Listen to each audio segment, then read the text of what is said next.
Hey y'all, Billy from Perma Pastures Farm. Yeah, look, this isn't an episode of Harry Potter where I disfigured myself because I took some potion. You see that? That's because a couple of bees, or at least one of them, got me up here. And yeah, so I'm paying the piper. Every time I go to town, everybody's kind of doing a double take at me. But it's all good. I'm fine. I'm healing. It's just a little bee. No big deal.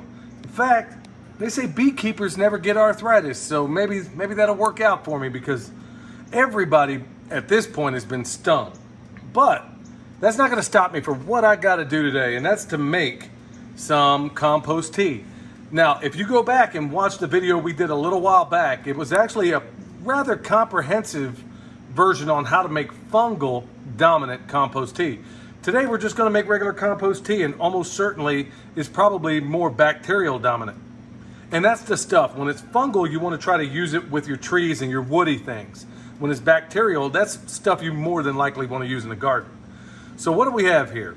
We have right here in one of these buckets, you know what that is? That's compost. And it is not the 18-day compost because we've used all that up.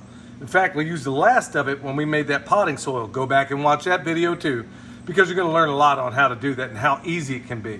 Well, this time we're going to make this out of the stuff we got from the 30-day chicken tractor on steroids compost pile. Yeah, say that 10 times. And it's really this simple, folks. Let me just tell you what we have here. We got a couple of buckets full of water. Now, keep in mind, you do not want to use city water if it's fluoridated, chlorinated, or anything like that. I'm told if you leave it outside for a while, it'll go ahead and handle that for you. But what we have here is well water. It could be the water that comes from the sky if you were able to capture that. That's probably every bit as good, maybe even better in some cases. But in the past, I got these little bubblers you get from like a fish store. We got these from way back. This one here says bacterial, and this one here says fungal. You dig? Okay, I used to make this stuff so much.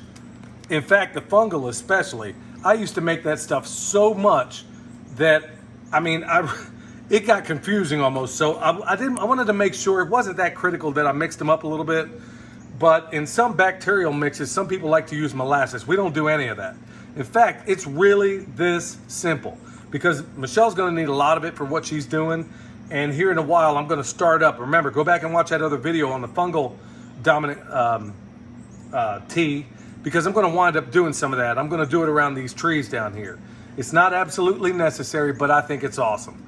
And as I discussed in the previous video, there's a reason for that. And I did side-by-side comparisons in the past to show that this stuff really does work. So here we go. It's really this simple, folks. I'm just going to take this stuff. I'm going to get a good handful of it. I'm going to stick it in here. Get another good handful of it because she's going to need a bit of it. And we're going to stick it in here. There you go.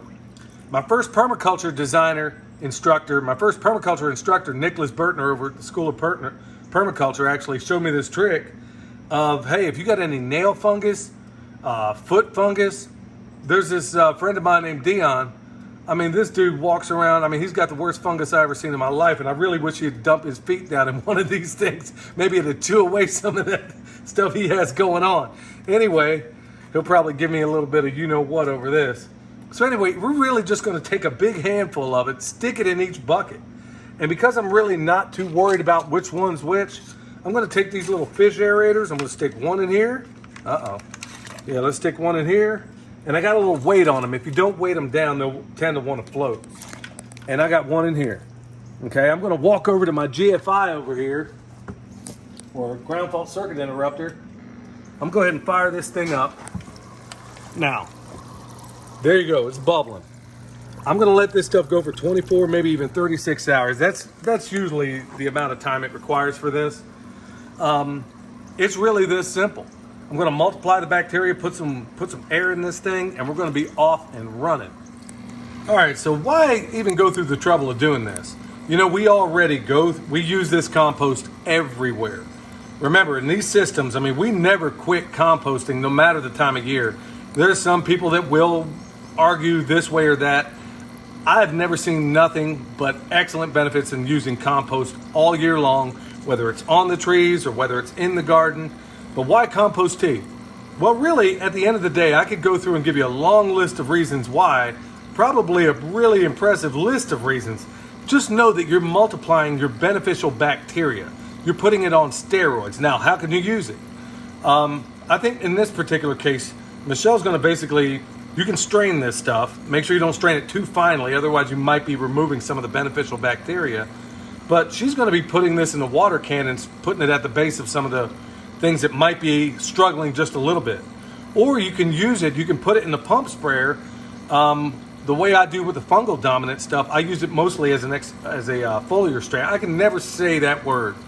But basically, we'll just put it in a pump sprayer and then bam, all over the trees or whatever else it is you want to use it on. It's really that simple. There's nothing to it. Now, there's a bunch of other recipes out there. I tend not to go with the ones that put molasses in it.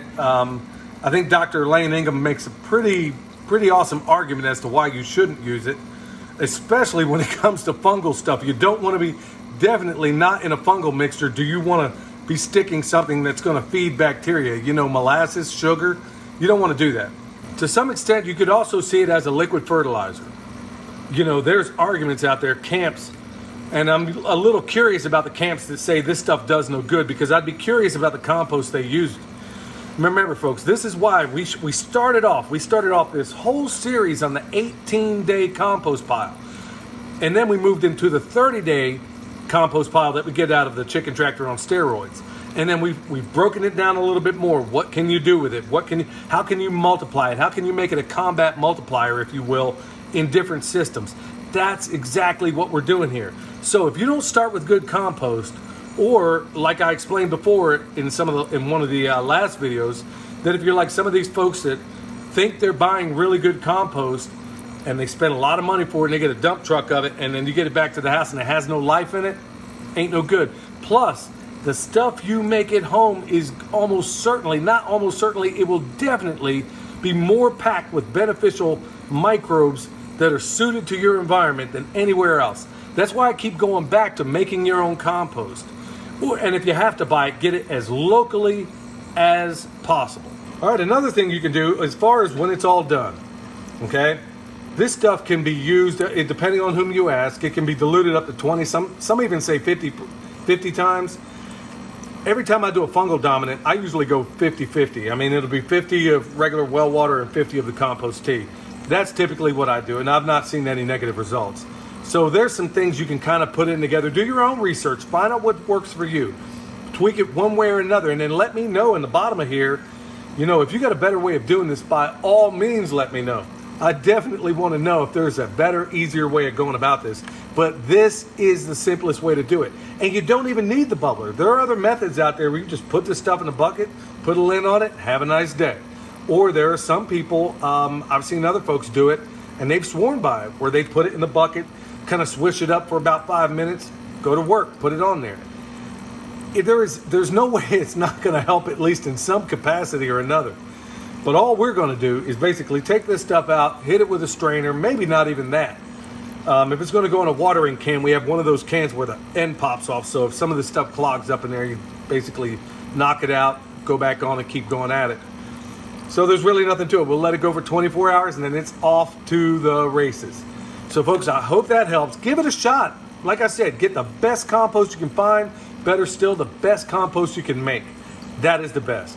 So hopefully all this stuff helps. Until next time, this is Billy, the permaculture pimp daddy, not Harry Potter or anybody else, or, you know, that guy on Beauty and the Beast, or whatever the case may be. I know I'm looking pretty darn homely right now, but until next time, this is Billy, the permaculture pimp daddy, where pimp stands for permaculture is my passion.